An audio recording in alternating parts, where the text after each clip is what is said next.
Hey everyone, welcome to the A to Z Movie Show. I'm Charlie Zizza, your average moviegoer. I'm AJ Beltis, your aspiring movie critic. And before we get started today, I just want to ask you guys, if you like our show, please subscribe on iTunes, YouTube, or SoundCloud to get all the latest content. And if you're interested in supporting us, the best way to do that is to just give us a good review on iTunes or YouTube. And with that, AJ, what are you drinking tonight? Great question, Charlie. I am drinking a Weinstefaner Vitus. It is a Wiesenbach. It was bottled and brewed in Germany. So, I love Germany. I've been there a couple times. I'm drinking, actually, what is it called? It's called The Stranger, which is a wheat India Pale Ale. Do you call it a wheat IPA? You can do either one. How is it? It's actually really good. I don't normally like wheat beers. I used to be a big fan of Blue Moon, and I stopped liking it. But this can is really sweet. It's from Clown Shoes, and that's why I bought it. It's stupidly expensive, though. With that said, let's get going on the happening tonight. So, we actually saw I, Tonya before we saw Phantom Thread. And our initial plan was to record our review of I, Tonya first. But we're recording this on the day of the Oscar nominations. And the fact that Phantom Thread got so much love at the Oscars that I don't think either Charlie or I predicted would happen.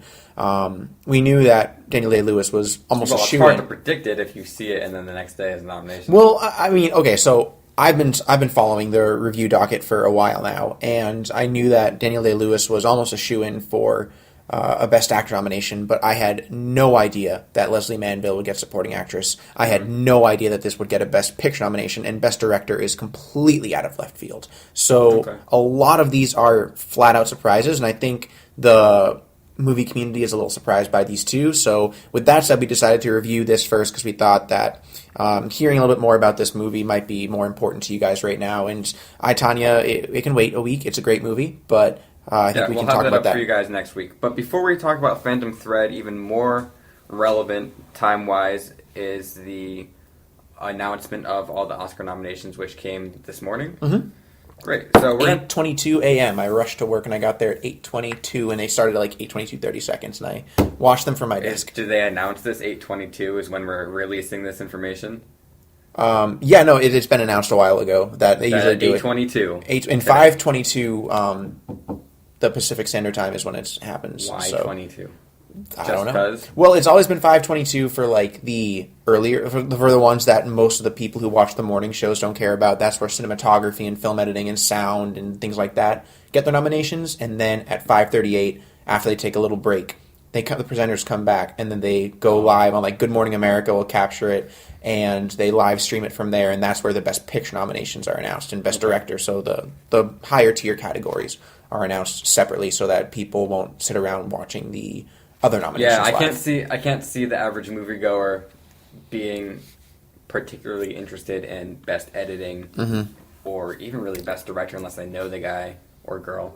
Girl was nominated this year. Yeah, I've been getting a little bit more into those more technical categories where you have to know a little bit more, but I don't think most people care about that.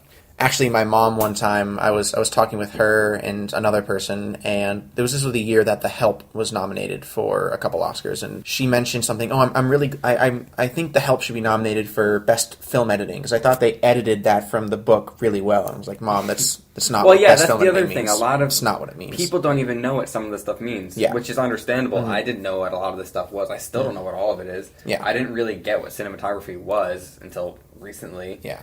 Editing, I knew what it was, but I didn't have an eye for it when I was watching movies until recently. So this is something that we're going to have a full Oscar episode for you guys right before the Academy Awards that will take place 40 days from when we're recording this. So stay tuned for that, and we'll also be having our top 10 list coming out to you soon. So those are in the works. Right now, we just want to take a few minutes and talk about our initial impressions from kind of a critic standpoint and from an average moviegoer standpoint. What were the biggest snubs, what were the biggest surprises of the 90th Academy Award nominations?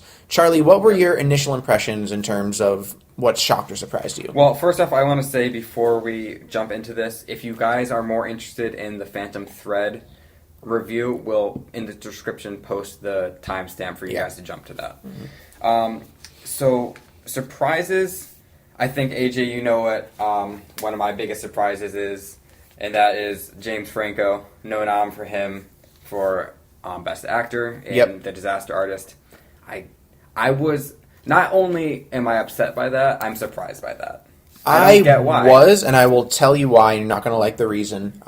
When Did I not heard like Tommy Wiseau. no, when I heard this from one of my coworkers today, it made a little bit of sense. James Franco has quite recently been an alleged sexual misconduct. Really? Yeah. When was- one of how the accused. recent? A couple weeks ago. So quite recent. And as they were finalizing the ballots, I'll have to look into whether or not there was any overlap. But it sounds like there was some misconduct allegedly on his end.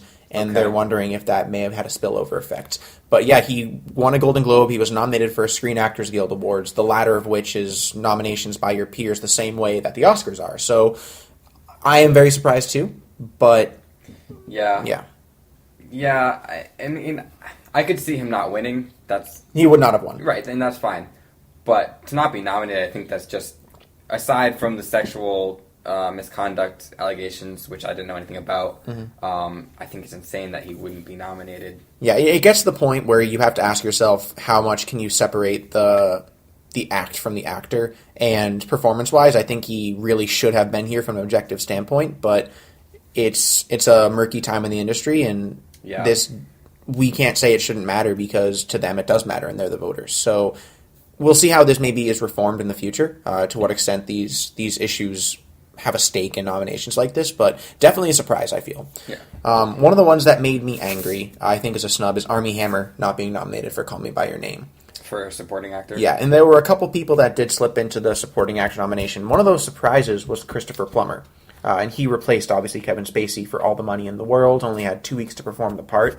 Now, we haven't seen All the Money in the World, so I can't really comment on whether or not he deserves to be there. But that was a surprise both to see Christopher Plummer there, and it did really make me upset that Armie Hammer was not nominated, because I felt like he was one of the strongest, if not the strongest, supporting male performers this year. He brought a lot of energy and charisma to that performance. And, that movie wouldn't have been what it was without him. If the he quality of acting was the same on the other guy's part, then Calling By Your Name wouldn't have been nearly as good. On the topic of Timothy Chalamet, who plays Elio, he's the youngest Best Actor nominee since 1939. How old is he? I think he's 22. He's pretty damn young. Let's talk about some other snubs here. I know you haven't seen it, but I really got to say, I knew Florida Project was not going to get a supporting actress nomination. I knew it wasn't going to get a cinematography nomination, but it really made me angry and very disappointed that it was not nominated for Best Picture, and I think once you see it, you'll understand why. Yeah, I was actually going to try to watch it before this episode, but it's not even available to watch yet, so haven't been able to do that. For Best Picture, I'm not really surprised by anything that I saw. The only thing would be Get Out. Not that I don't think it deserves it. I'm just a little bit surprised with the type of movie that it is, that it would get a nomination, because it's kind of almost like a thriller. I'm not at all surprised that Get Out got nominated. It's been really the entertainment factor and the fact that it was a movie experience that critics and audiences loved so much. I'm not really surprised at all. I mean, Mad Max was a similar movie, not in structure at all, but the fact that it came out a little bit earlier in the year and it had enough praise to carry it throughout the entire calendar year that it ended up getting a nomination. So I'm very happy there, and I'm very happy it got the screenplay and the directing. Yeah, I think it deserves it. I'm just a little bit surprised. When I think of the Oscars, I think a little bit like nose in the air, like snooty people. Like Darkest Hour and Phantom Thread, both of those were nominated for Best Picture. You would never see, even if The Last Jedi was good, which it isn't, but even if it was amazing, it still wouldn't be nominated for Best Picture. Star Wars was nominated for Best Picture, and I mean, The Shape of Water got the first Star Wars. Okay. And The Last Jedi did pick up a couple technical nominations, and last year... Right, but you would never see it for Best Picture, even if it was amazing. I disagree. I think some people were kind of pushing for The Force Awakens to get a nomination the year it came out, and that it did get a couple big nominations that year. It got Best Film Editing, it got Best Visual Effects. Was there any talk of it for Best Picture there was, for the Oscars? Yes, there was. I mean, it was one of those ones that was dancing between like 8th to 13th. And that's where Phantom Thread fell this year, and ended up getting it. But on that topic, Darkest Hour and Phantom Thread both getting in there for Best Picture. That was a big surprise for me. I thought they were both good movies, and we'll get into our review of Phantom Thread in just a bit. But I thought they were good movies. I was very surprised that they both pulled out Best Picture nominations. Really, I can see your point with Darkest Hour. To me, that was a meh movie. It was pretty good. Phantom Thread, we just saw it yesterday, so I think it's very good. I'm not surprised that it's a Best Picture nomination, especially for the Oscars. I don't have any strong feelings either way. A couple things I would have liked to have seen would be, or actually one thing would be Mudbound.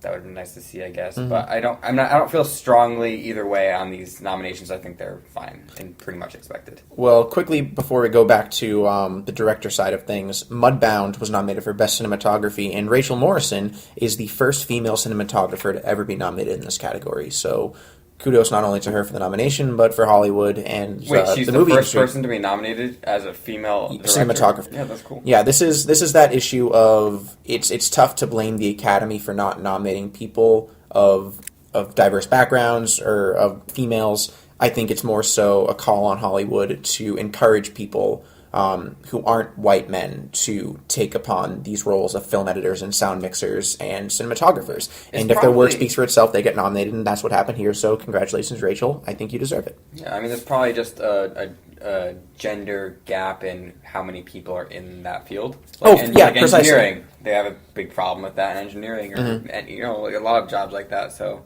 yeah. Quickly going back to the Best Director, something that made me very happy and then a surprise tacked onto it, Martin McDonagh not getting nominated for Best Director for 3 Billboards Outside Ebbing, Missouri. It is almost impossible for a movie to win Best Picture without being nominated for Best Director. The last time that happened was in 2012 for Argo, and the time before that was in the 80s with the movie Driving Miss Daisy. Well, okay, what about nominations, though? Can you be nominated for Best Picture without being nominated for Best Director?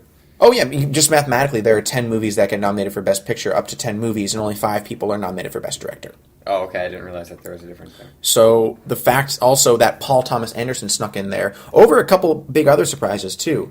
Martin McDonagh was a big surprise, but some people were pulling for Patty Jenkins for Wonder Woman. I didn't really see that. Yeah, I don't get that and at all. I would have loved a surprise nomination for Sean Baker, but Paul Thomas Anderson's nomination is a big surprise, especially over the director of the movie that right now is being touted as the frontrunner to win Best Picture. Which is what? 3 Billboards. So, do you think that it has a chance of winning that? 3 Billboards absolutely does have a chance to still win Best Picture. It's just a big rarity if a movie wins Best Picture and does not get nominated. I mean, it's only happened twice in the past 30 years that a movie has won Best Picture and not been nominated for Best and Director. that makes sense, right? I mean, the director is responsible for the outcome of the movie. So the buck stops with the director. That's my understanding of it. So it would make sense that if you don't get nominated for Best Director, how could you possibly win Best Picture? But we'll see. I hope it doesn't. I think you hope it doesn't. I hope it doesn't either. One last topic on Phantom Thread, and we'll get on to a couple others here, is after I saw Phantom Thread last night, I was fully convinced that Leslie Manville should be nominated for whether it be lead actress or supporting actress, an Oscar for that performance, because, well, again, we'll get into it, but she has this really dark turn, and to hear her name being called in the supporting actress category today, I was very happy with that.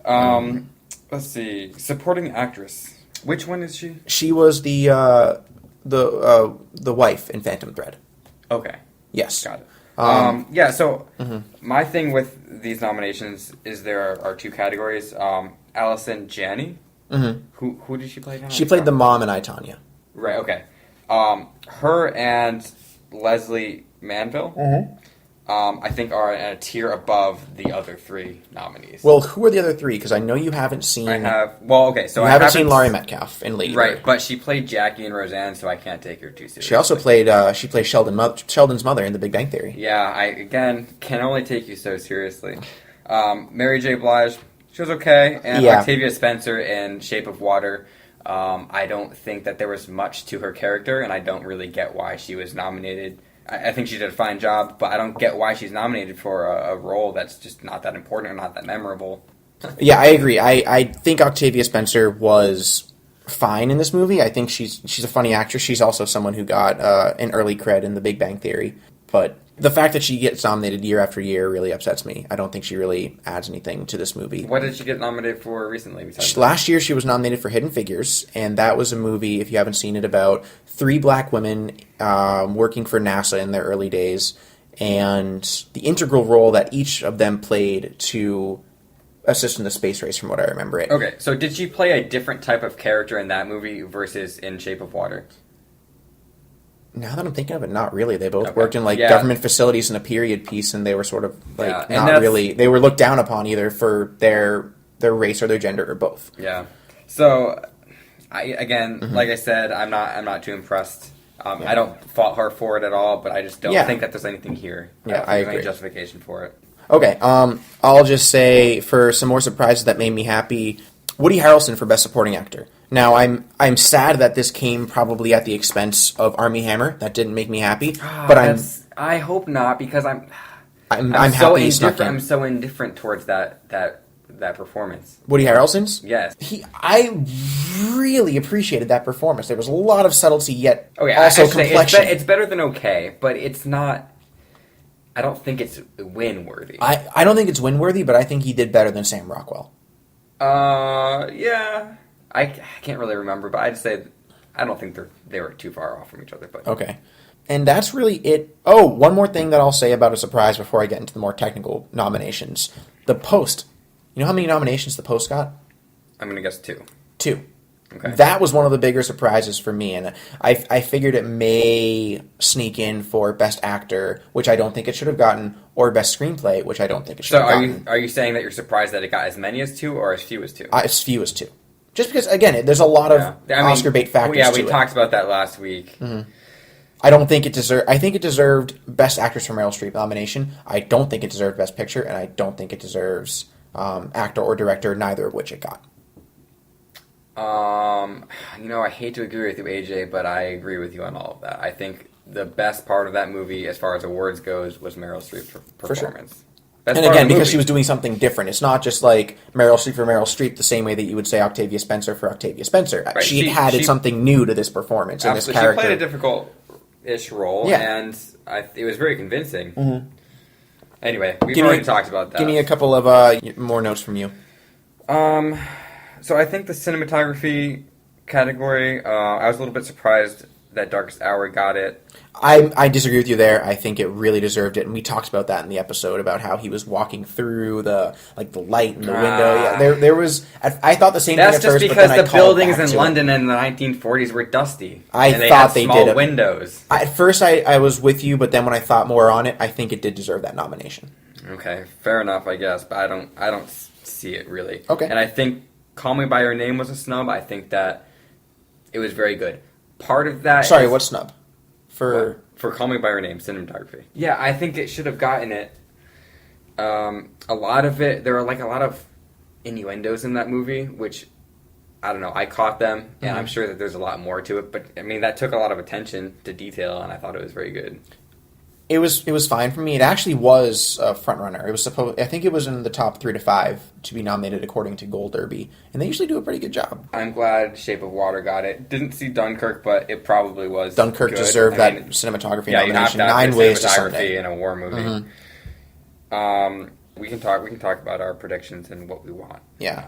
But we'll have that full episode. But I do want to say a couple more things, and then we can get to our Phantom Thread review. Wait, so you don't want to do predictions right now? No, we're gonna have a full episode for that. Oh, before the Oscars? Yeah. And then you want to do another one after the Oscars? Potentially, yeah. We'll probably talk about it at least. Okay, fine. Made me so angry that Get Out was snubbed for Best Film Editing. Can you bring up what was nominated for Best Film Editing? Because I can probably tell you a few movies that should have been kicked out in favor of that.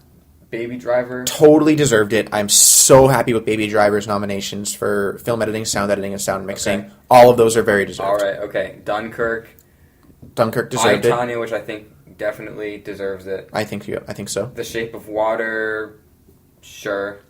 And 3 Billboards. Get Out should have been there over Shape of Water or 3 Billboards. I don't disagree. Just that movie, with all of its complexity, between balancing so many different genres and having the ability to stop and reflect and be serious during a dramatic or tense moment, but then also speed up and be quick with its editing for comedy. The fact that it was able to master so many genres flawlessly and seamlessly in this movie, I attribute not just to its direction and its screenplay, but very much to its editing. And I think that was a sincere snub that really should have been there. That said, I mean, again, Baby Driver and I, Tonya sneaking on there do make me happy, but I would rather see Get Out There than a couple other movies that are there. Okay. All right, guys, we're going to move on to our review of Phantom Thread, which we just saw last night. Why don't you give us a rundown? Sure, I'll just give you a rundown. It's about a guy who makes dresses, who falls in love sort of with this other person, and it's not a good relationship, and then it gets really strange. That's Phantom Thread. Phantom Thread is exactly the movie you think it is. With a couple surprises, okay. But it's exactly the movie you think it is. Okay. Well, I didn't actually... I looked it up long before I went to go see it, but I didn't look it up right before we saw it, so I forgot what the actual plot was. All I knew is that it was this indie movie. Sorry, it's not really an indie movie. I would say it's like purposely low budget, but it's not... Purposely I mean, low budget. if you have Paul Thomas Anderson and Daniel Day-Lewis, they could have justified a bigger budget if they wanted to. They had all the pieces there. They chose to make a big budget for this. Yeah, but I mean, whatever. Continue. Okay, so yeah, I knew going in it was like this artsy type of movie, which I have very mixed experiences with. I've seen some that I like. I've seen some that I can't stand. I just don't get. So I went into this movie understanding that that's what this was. And for me, the thing about those types of movies is it has to have a point. And I think that this movie does. It's a little bit slow in getting there. Yeah, it's a little bit? It's slow. But at the end of the day, it's about the character development. It's about the three most important characters, mostly the two most important characters, and their relationship and how that grows or doesn't grow or whatever happens with that. And that's fine. I mean, the thing about movies like this is that it's fun to watch. This movie was fun to watch? Yes. What? Okay, the acting, You must have a lot of boredom in your life if Phantom Thread was a fun movie. The way, the weird interactions between these eccentric people, just very, and the lines, the way they're delivered. If you've seen the trailer, the scene where the character Alma is the waitress at the diner and Daniel Day-Lewis sits down and their weird, awkward interactions, that's so interesting to watch. Toast, bacon, so coffee with cream. I love scenes like that. But at the same time, it's not going to be fun if it's not going anywhere. There's no point. I don't care about the characters. Nothing happens in the movie. And I don't think this movie is guilty of that. So, those are my first impressions of Phantom Thread. All right. What do you think, AJ? Full disclosure, Charlie and I have been talking about how we need to make this show a little bit more structured. So I wrote up a little spiel about my full thoughts on Phantom Thread. And if you'll humor me, I'm going to read it out. I'll humor you, if you like. For the first hour of this film, I couldn't help but notice it was wonderfully acted and shot in a way... Are you reading off a script? Yes. You said you would humor me. I will, but will the audience humor you? All right, go ahead. I couldn't help but notice this film was wonderfully acted and shot in a way to capture the revealing truths and nature of the characters presented and the landscapes and places they inhabited. The costumes were authentic, the score was tremendously orchestrated, and I did not care at all. I didn't care about whatever story they were trying to tell, and I was too distracted by the over-the-top art house nature of Mr. Paul Thomas Anderson that I didn't think I could bother to give the film a second chance. But I did. As the latter half of this film began, I felt the pieces come together. Daniel Day-Lewis and Leslie Manville worked so terrifyingly perfect against one another, and I became fully invested into seeing how this unwise relationship would develop or disintegrate on screen. As they each play to their devious strengths to get the other person where they want, he with his casual dismissiveness and she with her behind-the-scenes cunning, Phantom Thread totally redeems itself with somewhat humorous tale of romance that has no business but every justification for working out. So that was just more of a long-winded way of saying what you said. All right. Thanks for reading your essay. It wasn't really, it was 2 paragraphs. Yeah. But what do you think about that? That's all valid. I wasn't disengaged at the beginning of the movie. This first hour was rough. Come Charlie. on. No, I'm coming on. The interactions between the characters are great. They're fun to watch. Now, granted, they're not fun. You and I have a very different opinion of fun. It's like I guess I just like watching an amusement park is fun. All right, whatever. You made your point. All that said, I think that it was a little bit slow, and it doesn't really speed up at any point in the movie. Nothing really happens. It doesn't speed up, but it does Not much admittedly happens. build to something. Yeah, kind of. But that's all character development still. Nothing, Yes. Plot-wise, nothing really happens.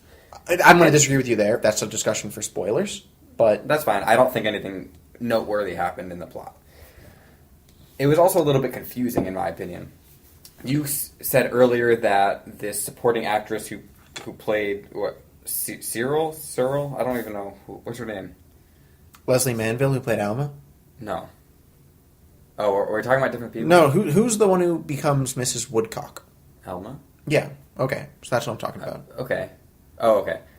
Anyway, so the other woman there, I didn't know who she was. Mm-hmm. I didn't know what Alma's role was after she met Daniel Day-Lewis's, or was it Reynolds Woodcock? Yeah, I think essentially she was his model. No, I get that, but at first it was like she's the customer buying a dress, and then Not it's like really. and She was I didn't trying get it. she was trying it on for him to see whether or not she would literally be a good fit to model his work. But they just meet each other in a diner, and I don't get. There was no discussion of, oh, come be my model.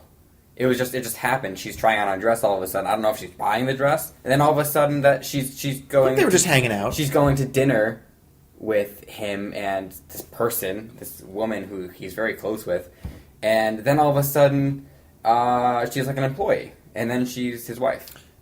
I was able to follow that. I think it did progress naturally. I think it started off as a potential. She saw it as a romance. He saw it as a budding connection, and I think he was more attracted to who she could have been as opposed to who she was, which was an issue that ultimately led to a lot of problems in their relationship. But that didn't really seem out of place for me at all. It did seem like it flowed quite smoothly.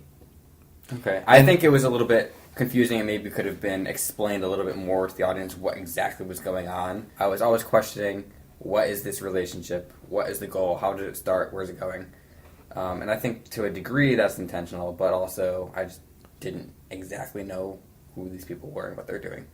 So to address your point about it's not really building to anything, it to me, what was happening was what each person was doing to get the other person in the place where they thought they should be in the relationship. So she was trying to force him a little bit more into the role of domesticated husband, and who showed he was support. trying to make her do the same thing. No, she was trying to do it in a different way, though, and they were trying to do. Oh yeah, she was trying to do it in a much more aggressive. Well, way, no, she was trying to put him in the place where where it's where just he about needs us and her. everything else is just on the side, and he wanted to put her in the place of my work is my focus, and if you are disrupting that, then you are disrupting me, and that will be an impediment to our Yeah, but relationship. he is also controlling of her. He clearly Yes, cares 100%. about her and their relationship. But I wouldn't even say clearly. I feel like it was a little bit of an issue of he at was times, kind of at hoarding times, on yes. her. But there was also one distinctive scene where it's very obvious that he cares a lot. Can you tell me which one without spoiling it? The scene where he goes to the New Year celebration. Oh yes, but that is also very much towards the end, and you can tell that Yeah, it is. he's starting to realize what happens when relationships don't develop in a healthy way. Yeah, but I think that's even before the dinner scene with just the two of them, where she prepares dinner for him. Maybe I frankly don't remember. Yeah. But Anyway, what else you got to say about this movie? I thought it was shot great. I thought the cinematography was really good. I like those tracking shots of the car. It seemed very Yeah, that was Anderson-esque. yeah, lots of cool shots, lots of good cinematography and editing. The Surprised that score- this was not nominated for best cinematography. Yeah, that is surprising. Yeah. Yeah, that's surprising. Yeah, the way But that that's okay. again they lingered on those characters very purposefully, very intentionally, and and the backgrounds that they had, I liked it a lot. Yeah, but you can't have an artsy movie like this and not have good cinematography, or it'd just be a disaster. So maybe it's just expected, and maybe it's overlooked for that reason. I don't know. Yeah, I mean, I think Daniel Day-Lewis did a really great job in this movie. Mm-hmm. He's playing an eccentric character. That's Do you think this is going to be his last movie? I have no idea. He said it's going to be his last movie, but I don't buy it. I think he's going to come back for something. What's the last thing he did besides this? I think Lincoln was his last movie. Really? Yeah. Oh, he was. I mean, He's method. He'll he take puts everything yes, into it, exactly. so it's probably a lot of work for him. Yeah, I mean, he's amazing. For me, in the end, I really can't forgive this film for its almost deliberate boredom to kick things off, and I won't dare defend it. Come on. And as intentional as it was, it's not something I think I'd ever really want to sit through again. But that said, the second half of the film really does build on the promise of the acting, the cinematography, the scenery, the story, those characters, and the behind-the-camera talent to make this overall worth the watch. So I am going to give Phantom Thread a 3.5 out of 5. And in terms of Oscars, I don't really think it does deserve Best Picture or Best Director, but I really believe that both of the lead actors deserve to be nominated, and I'm glad that they were recognized by the Academy. So kudos to you, Leslie, and to you, Daniel Day-Lewis. And yeah, I mean, check this movie out, but expect that it's going to be unlike any other movie that you've really ever seen going into it. And understand you have to sort of be in the right mood to appreciate this movie. Yeah, okay. I mean, you're not going to watch this movie if you want to watch something real exciting and thrilling. Yeah. Of course. But I disagree with you. I don't think it was boring at all. I think it was very entertaining. Very entertaining. It was. If you can very entertaining. If you can appreciate the acting and the character development and the cinematography, and if you can tolerate artsiness, if you don't go into a movie like that and say, "Wow, this is really stupid," they're being artsy for the sake of being artsy, then I think you'll like this movie. Like I said, not a lot happens plot-wise, but the characters are very interesting. The acting's great, especially with the three main characters. And I don't think it deserves to win Best Picture, but I think it deserves a nomination. Yeah, it's just a good movie. So I'm going to give it a 4 out of 5 stars. 4 out of 5. Okay, I was thinking you were going to give more than that, but I'm glad that you did. 4 out of 5 is good, and yeah, that's it. All right, so that was our review of Phantom Thread, as well as our discussion of the 90th Academy Award nominations. Stay tuned for next week. We will be talking a little bit about I, Tonya and Oscar nominees Margot Robbie and Allison Janney and what we think they did to deserve those nominations. And yeah, we'll see you then. Any parting words, Charlie? Yes, if you liked our show, again, please make sure you subscribe on iTunes, YouTube, or SoundCloud. Give us a review. If you have any thoughts, comments, suggestions, or hate mail to send us, you can send that to the A to Z Movie Show at gmail.com. You can also tweet at us at A to Z Movie Show. And I think our Facebook is also A to Z Movie Show. Mm-hmm. And yes, please reach out to us. We really appreciate it, guys. And we'll see you next week. One more thing that I forgot to add, because you mentioned Twitter, and I tweeted out this morning what people's thoughts were about the Oscar nominations, and we actually got a couple reactions to it, so thank you to everybody who took the time to reply and let us know their thoughts. Are we doing shout-outs right now? We're doing a shout-out right now. Up in the world, shout-out. So one of the comments I'd like to call out and address is from Mia Madrid, and they said that they were pretty bummed that Logan didn't get any more nominations. And I can kind of see where this person is coming from. I watched Logan. I'm not a huge superhero movie person, and this is the story of Wolverine a few years after the X-Men kind of break down. And I'm very happy that this movie was nominated for Best Adapted Screenplay. Adapted Screenplay was a pretty weak category this year, so it allowed for a movie like Logan to sneak in there justifiably. If anything, I could have seen Daphne Keener, who played Lara. I maybe could have seen her for an actress nomination. I think the one that people were really rooting for was Patrick Stewart to get nominated for his role of Professor X, Charles Xavier.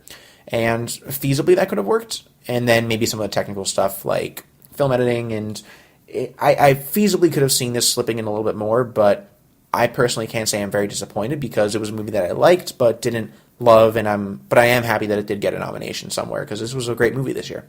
Okay, cool. Thanks for tweeting at us. You are our first shout out. Congratulations, sir.